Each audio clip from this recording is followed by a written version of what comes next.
अब हम बात करने जा रहे हैं उन रियल एसेंशियल्स के मुतालिक, उन असली ज़रूरियात के मुतालिक,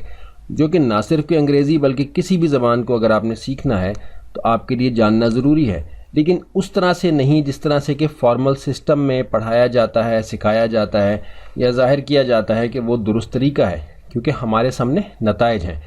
बहुत तफसील से इस हवाले से बात कर चुके हैं, मज़ीद तफसील में नहीं जाएंगे, लेकिन यहाँ एक बात दोबारा से दोहरा दें कि हमने जो रिकमेंडेड टाइम आपको इस कोर्स को करने के लिए बताया था कि जो रोज़ाना आपने इस पे सर्व करना है वो कमोबेश आधे घंटे के करीब है। 45 मिनट टाइम ज़्यादा शुमार होगा, और उससे ज़्यादा टाइम अगर आप देते हैं तो इस बात का इम्कान है कि आप उस मालूमात को कि जो आप सुने और देखेंगे समझना और जहन नशीन करना मुश्किल हो जाए। इसलिए आधे घंटे तक का मैक्सिमम टाइम दें। 20 से 25 मिनट रिकमेंड किया था, ज़्यादा से ज़्यादा वक्त 45 मिनट का है, लेकिन उसमें सारा 45 मिनट लेक्चर सुनने का टाइम नहीं है। 10, 15, 20 मिनट आपने लेक्चर सुने, अपने नोट्स बनाए, उन नोट्स को देखा, समझने की कोशिश की, दोहराया, और उस तरह से आपने अगर 45 मिनट पूरे कर लिए तो ठीक है, वरना आधे घंटे से कम वक्त है जो कि आपने सर्व करना है, जिसमें कि आपने लेक्चर भी सुनने हैं,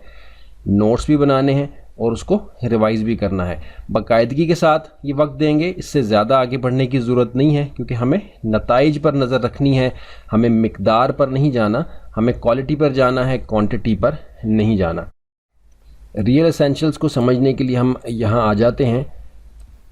ग्रामर और वोकैबुलरी। बिल्कुल, लेकिन आपने परेशान नहीं होना। ग्रामर का लफ्ज़ आपके सामने है, आप जानते हैं कि बहुत ही पेचीदा मसला है, बहुत ही मुश्किल सब्जेक्ट है, चाहे किसी भी ज़बान का हो, और ये एक ऐसी मुशक्क़त होती है जो कि कोई भी करना नहीं चाहता, और ये जानते हैं कि हमने अपनी ज़बान को सीखते हुए ये मुशक्क़त नहीं की होती, क्योंकि हमने एक और तरीके से, कुदरती तरीके से ज़बान को सीखा है, जिस पे कि हम इस कोर्स में सीखना चाहेंगे। लेकिन जैसा हमने पहले जिक्र किया कि हम चाहेंगे कि कोई कमी ना रह जाए, कोई ऐसा एस्पेक्ट ना रह जाए, कोई ऐसा पहलू ना रह जाए जो कि हमने कवर ना किया हो, और आगे चल के अगर कोई आपसे सवाल करे तो आप खामोश हो जाएं, या आप ये सोचें कि आपको कोर्स के दौरान तो इस बारे में मालूमात नहीं दी गई।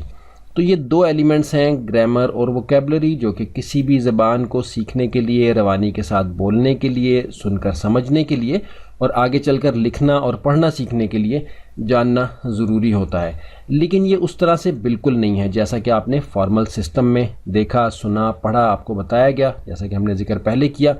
अब इन दो एलिमेंट्स को आप नोट कर लेंगे और आगे चल के हम इनको अनफोल्ड करना शुरू करेंगे, इनको खोलना शुरू करेंगे, तो इंशाल्लाह बिल्कुल खौफ आपका दूर हो जाएगा। हम ग्रामर की बहुत डिटेल में यहाँ जाने लगे हैं, लेकिन आपको साथ साथ बताते जाएंगे कि ये चीज़ें जानना ज़रूरी हैं या ज़रूरी नहीं हैं। तो इसलिए परेशान नहीं होना, बस आप ये समझ लें कि हमने